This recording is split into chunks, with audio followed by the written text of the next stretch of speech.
Hello friends, welcome to sports allrounder YouTube channel. Cricket தான், IPL தான், KL ராகுல் தான் என்னன்னு கேட்பீங்க. எஸ், நிறைய பேர் கேட்டிருந்தாங்க கேஎல் ராகுல் இன்ஜுரி அப்டேட் கொடுங்கன்னு. ஸ்பெஷலி ஹரிஹரன் உங்களுக்காக தான். நீங்கள் die hard fan of KL ராகுல் எனக்கு தெரியும். நீங்களே நேற்று கேட்டிருந்தீங்க, அதனால் தேடி அலசி கண்டுபிடிச்சி சில விஷயம் கொண்டு வந்திருக்கேன். Let's see. கேஎல் ராகுல் இன்ஜுரி உங்களுக்கு தெரியும். 2 டெஸ்ட் மேட்ச் வரை மிஸ் பண்ணிட்டார் இங்கிலாந்துக்கு எதிராக. ஃபென்டாஸ்டிக் பிளேயர், பட் இன்ஜுரி NCAல போய் இன்ஜுரி ட்ரீட்மெண்ட்லாம் எடுத்தார். நடுவில் குவிக் ட்ரிப் ஒன்று லண்டனுக்கு போயிட்டு வந்தார் போன வாரம். ஆமாம், ஏதோ ட்ரீட்மெண்ட்டுக்கு அது சக்ஸஸ் ஆகிடுச்சுன்னு நினைக்கிறேன் போயிட்டு வந்தது. இப்போ NCAல ப்ராக்டிஸ் பண்ணிட்டு இருக்கார், நேஷனல் கிரிக்கெட் அகாடமி பெங்களூர். அது என்ன NCAமிங்க, இந்த NCA தான் போன வாரம் ஸ்ரேயஸ் ஐயர் வந்து ஃபிட்டாக இருக்காருன்னு தான் நான் லெட்டர் கொடுத்து, அவர் அன்ஃபிட்லாம் இல்லை அப்படின்னு ஒன்று BCCI நீ ரஞ்சி டிராஃபி விளையாடலன்னு அவங்களையும் இஷான் கிஷன் சென்ட்ரல் கான்ட்ராக்ட்லேருந்து நவுத்திட்டாங்க. ஸோ அந்தளவுக்கு நேஷனல் கிரிக்கெட் அகாடமியோட decision is very very vital. அதுக்கப்புறம் கடற்கடன்னு ஸ்ரேயஸ் ஐயர் எங்கே IPL பிரச்சனை ஆகிடுமோன்னு மும்பைக்கு விளையாட போய் செமிஃபைனல் விளையாண்டார் தமிழ்நாடுக்கு எதிராக. தமிழ்நாடு தோத்துட்டாங்க இன்னிங் ரிப்பீட்டில், உங்களுக்கு தெரியும். அது ஒரு பெரிய கான்ட்ரவர்சி. தமிழ்நாடு கோச் வந்து சாய் கிஷோரை சொன்னது, அதை பற்றின இன்னொன்று தனியாக எடுத்துன்னு வரேன். ஸோ இந்த நேஷனல் கிரிக்கெட் அகாடமியோட இம்பார்ட்டன்ஸ்க்காக நான் சொல்கிறேன். It's very important, very key. அவங்க தான் இப்போ ட்ரைனிங் பண்ணிட்டு இருக்காரு. போன சீசனே கேஎல் ராகுல் நிறைய மேட்சஸ் மிஸ் பண்ணிட்டார். அவருக்கு ஹாம்ஸ்ட்ரிங் இன்ஜுரி ஆச்சு போன சீசன்.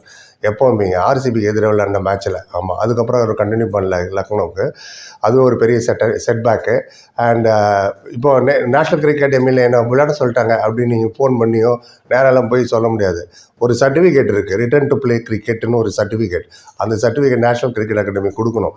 அப்புறம் தான் செலக்டரு BCCIலாம் பார்ப்பாங்க இஸ் ஃபிட் டு பிளேன்னு. ஸோ IPLலும் அவர் லக்னோவுக்கு வர லீடு பண்ணோம். So franchise also will look into it. அதனால் அந்த return to play certificate very important. Any moment வந்துருமா. So I got recovered. அந்த இன்னும் 2 டெஸ்ட் மேட்ச் மட்டும் விளையாடி இருந்தான்னு வச்சுங்களேன், இன்ஜுரியை ஹைட் பண்ணி இது விஷயம் பெருசாக இருக்கும். விஷயம் பெருசாவது ஒரு பக்கம் இருக்கட்டும், இன்ஜுரியே பெருசாக இருக்கும். இன்ஜுரியோடு விளையாடும் போது பட்ட இடத்துலேயே படும்பாங்க. திரும்ப உங்களுக்கு அதே இடத்துல தான் பிரச்சனை வரும். நல்லது அவர் 2 மேட்சை ஸ்கிப் பண்ணி போனது. அண்ட் அவருக்கு இன்னொரு மோட்டிவேஷன் என்னன்னா, இந்த IPL performance will be keenly noted. Lot of பிளேயரோட future in Indian team will be decided. KL ராகுலுக்கு என்னன்னா, இப்போ T20 வேர்ல்ட் கப் நடக்க போகுது இன்னும் 2 மாதத்தில். June 1 ஸ்டார்ட் ஆகுது. வெஸ்ட் இண்டீஸ் அண்ட் USA தான் ஹோஸ்ட். அதில் India of course and one of the favourite வழக்கம் போல்.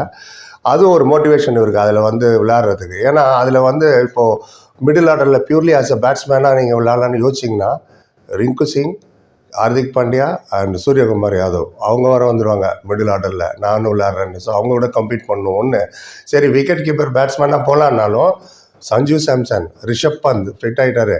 அஃப்கோர்ஸ் இந்த லீக் வில் டிசைட் அவரோட performance. Ishan Kishan, Jitesh Sharma, Dhruv Jurel, new sensation, அவங்க எல்லாமே IPLல பயங்கரமாக ரன் அடிச்சிட்டாங்கன்னு வச்சுங்க. They will be forced to picked. அது தெரியும் கேஎல் ராகுலுக்கு. அதுலேயும் ஒரு லக்னோ லீட் பண்ணுறது இல்லாமல் அவரோட performance is very important. Keeper பேட்ஸ்மேனாக போகிறீங்களோ இல்லை மிடில் ஆர்டர் பேட்ஸ்மேனாக போகிறீங்களோன்னு. ஆல்தோ ஹார்திக் பாண்டியாலாம் விளையாடி ரொம்ப வருஷம் ஆகுது, இருந்தாலும் அவர் வந்துடுவாங்க அவங்களாம் டீம் உள்ள. சூரியகுமாரோட கேலிபர் நமக்கு தெரியும். Any given day is next ABD 360. So இவ்வளோ சேலஞ்சஸ் இருக்குது. அதனால் அவரோட performance very very key.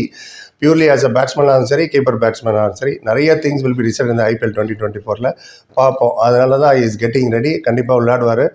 First match Rajasthan ராயலுக்கு எதிராக 24th மேட்ச் 24th மார்ச். இன்னும் 5 நாள் தான் இருக்குது.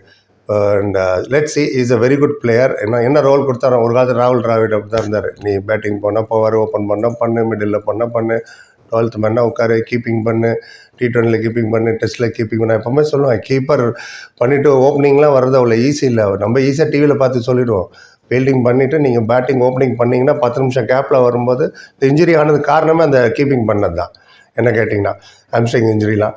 ஏன்னா ஒரு டெஸ்ட் மேட்ச்சில் அதுவும் நான் அவர் கீப்பிங்கே போடாதீங்க. நான் இங்கிலாந்து சீரீஸுக்கு முன்னாடியே ஈவன் சவுத் ஆஃப்ரிக்காவில் விளையாண்டாங்களா அப்பயே நான் சொன்னேன், இந்தியா சவுத் ஆஃப்ரிக்கா இதில் you have specialist keeper. KS பரத்தோ ஜுரேலோ விளையாட வைங்க. It's specialist job.